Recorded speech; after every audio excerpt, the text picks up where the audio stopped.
Hello students. In this very video we will be discussing about potential difference and Ohm's law. And this video is in continuation with the first video. In that very video we discussed about electric current. Electric current we discussed there in an elaborated way. We discussed the qualitative as well as the quantitative definitions of electric current. And I tried there to give the conceptual understanding of electric current. So in order to understand potential difference and Ohm's law, you must go through that very video. Then you will find this very video very easy to get the conceptual understanding of this potential difference and Ohm's law. So let us start. There is a diagram on your screen, and in this very diagram you can see there is a ball, and this ball is at the top of the inclined plane.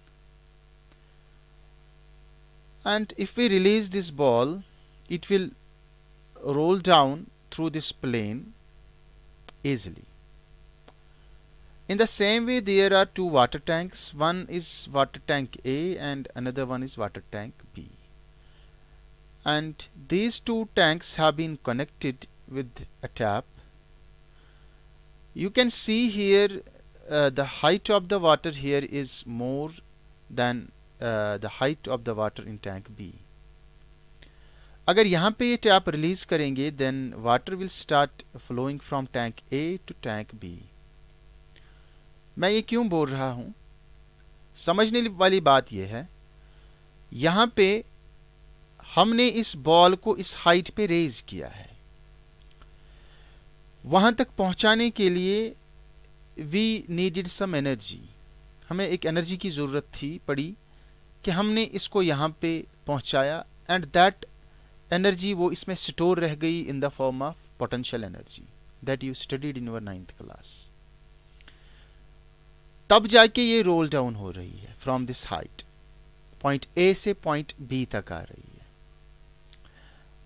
और we can say point A and point B में difference कहां पे है? Yes, there is a difference. Difference is in the gravitational potential. Difference is in the gravitational potential. जो point A है that is at the higher gravitational potential and point B is at the lower gravitational potential. And जो ये बाल है ये roll down हो गई from higher gravitational potential to lower gravitational potential.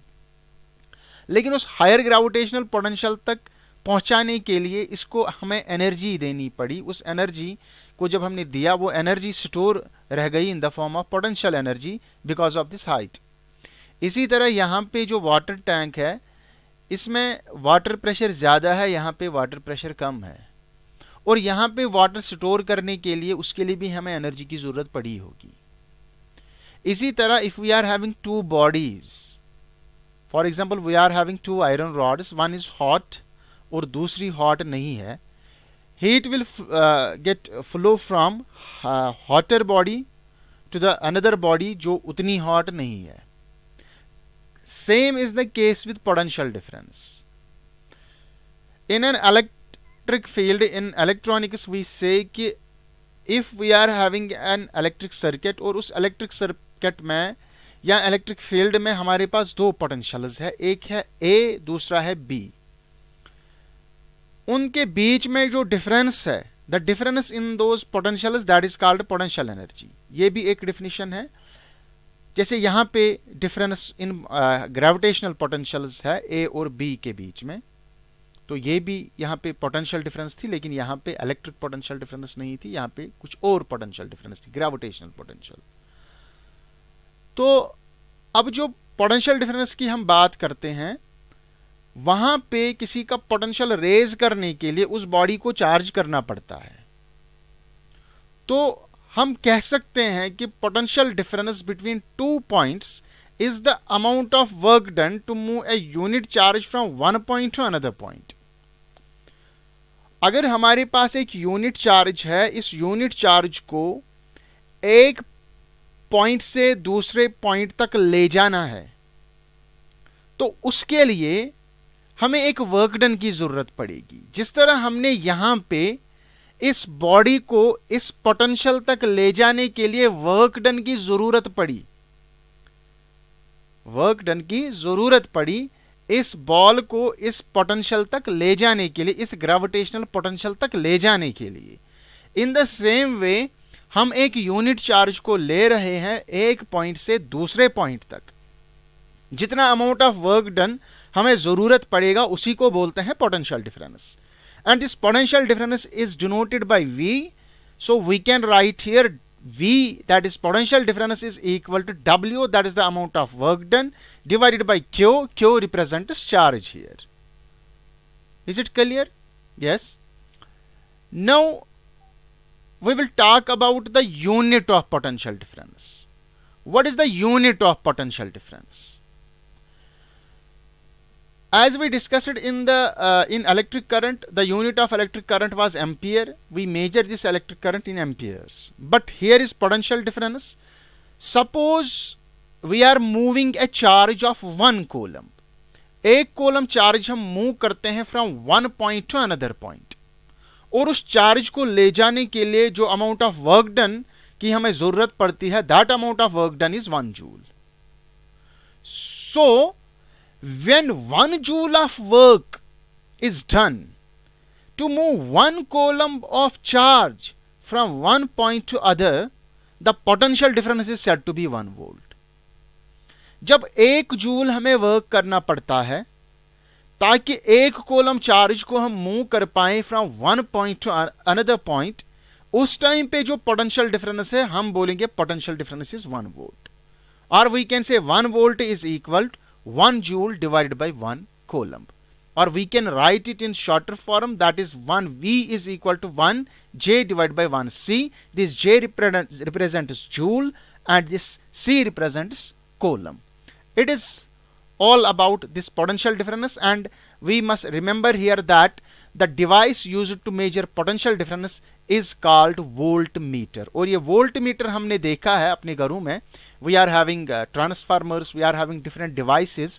जो हमारा मेन इलेक्ट्रिक बोर्ड होता है वहां पे भी वो मीटर्स लगे होते हैं, और जिस मीटर के बीच में आप V देखेंगे, that V represents volts, and that V लिखा हुआ मीटर, उसी को हम बोलते हैं वोल्ट मीटर, जो मेजर करता है पोटेंशियल डिफरेंस, और इस पोटेंशियल डिफरेंस को हम वोल्टेज भी बोलते हैं.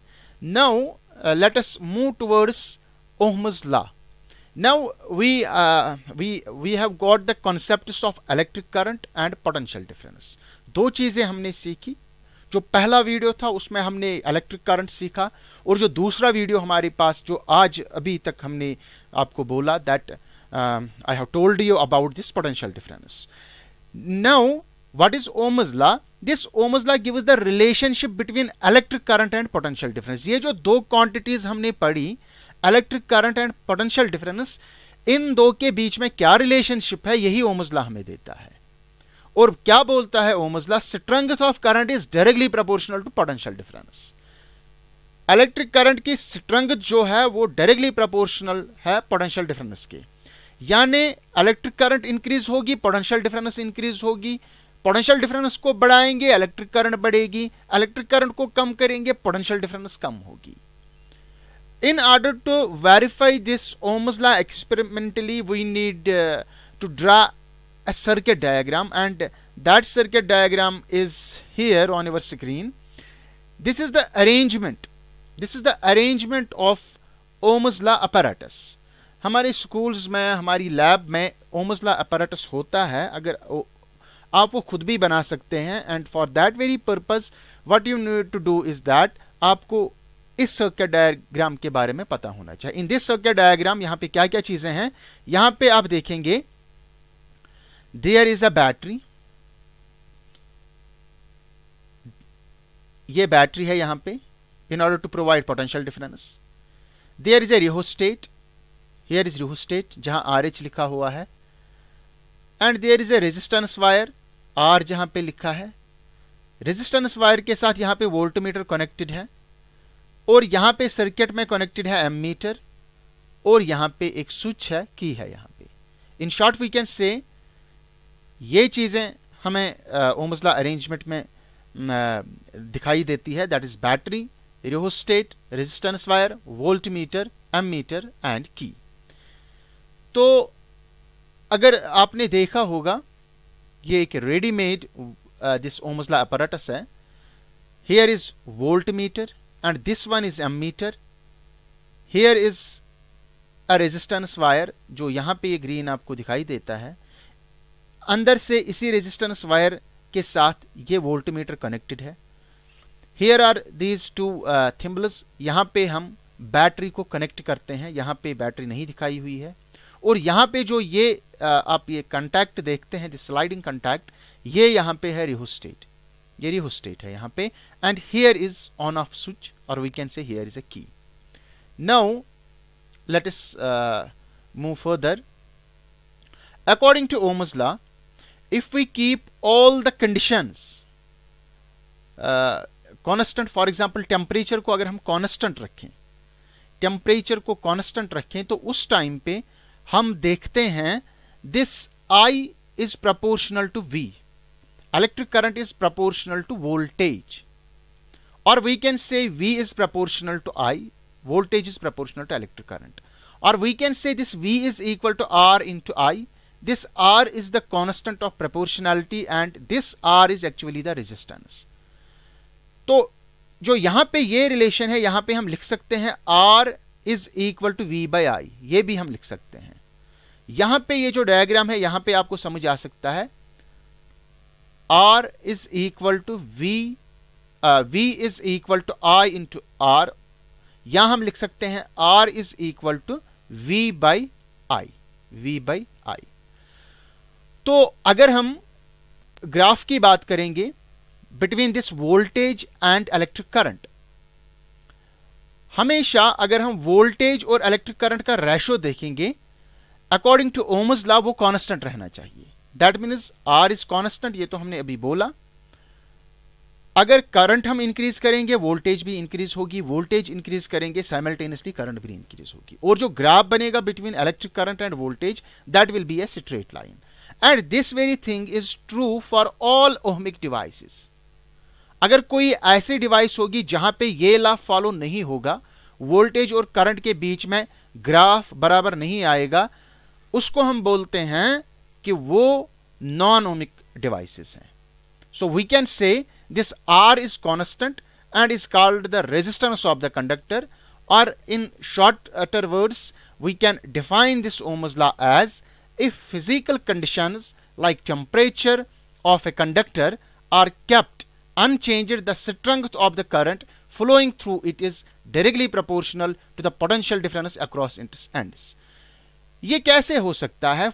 यहां पे अगर आप एक बैटरी कनेक्ट करेंगे, for example you have connected a battery, then you will on the switch here. जब आप स्विच ऑन करेंगे, यहां पे एक रीडिंग आएगी एमीटर में भी, एक और वोल्टमीटर में भी. what you have to do, you have to note down the reading in the ammeter as well as in the voltmeter. आपने वो रीडिंग नोट कर ली. फिर आपने रेशो देखा. फिर आप रेशो देखेंगे V by I, वोल्टेज का जो वैल्यू आया था डिवाइड बाय करंट का जो वैल्यू आया था. जो वोल्ट्स यहां पे थे उनको डिवाइड करेंगे कितने एम्पियर्स यहां पे रीडिंग आई थी, उसका वैल्यू आप लिख के रखेंगे. फिर क्या करना है, आप यहां पे with the help of this rheostat आप करंट को इंक्रीज करेंगे. जब आप करंट को इंक्रीज करेंगे, आप दोबारा यहां पे नोट डाउन करेंगे रीडिंग, कितने एम्पियर्स यहां पे एमीटर में रीडिंग आई, कितने वोल्ट्स यहां वोल्टमीटर में रीडिंग आई.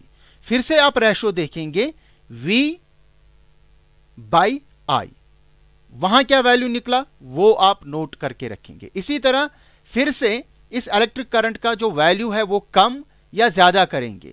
फिर से आप रेशो देखेंगे between this V and I, और हर बार आप इस नतीजे पे पहुंचेंगे, पहली बार, दूसरी बार, तीसरी बार, जितनी बार भी आप करंट को इंक्रीज करेंगे या डिक्रीज करेंगे, यहां पे एमीटर में भी डिफरेंट रीडिंग आएगी, वोल्टमीटर में भी डिफरेंट रीडिंग आएगी. लेकिन जो रेशो होगा between voltage and electric current, वो रेशो कांस्टेंट रहेगा. दैट मीन्स उस रेजिस्टेंस का वैल्यू कांस्टेंट रहेगा, वो चेंज नहीं होगा. उस तरह से जो ओम्स लॉ है वो वेरीफाई हो जाएगा. That is what Ohm's law actually says, जो यहाँ पे हमने definition देखी Ohm's law की, जो statement rather हमने देखा Ohm's law का, if physical conditions like temperature of a conductor are kept unchanged, the strength of the current flowing through it is directly proportional to the potential difference across its ends. That is it. If you will be having any doubt related to this very topic, you can contact me and I will explain it further. My contact number is given here on the slide. Okay, take care. Khuda Hafiz.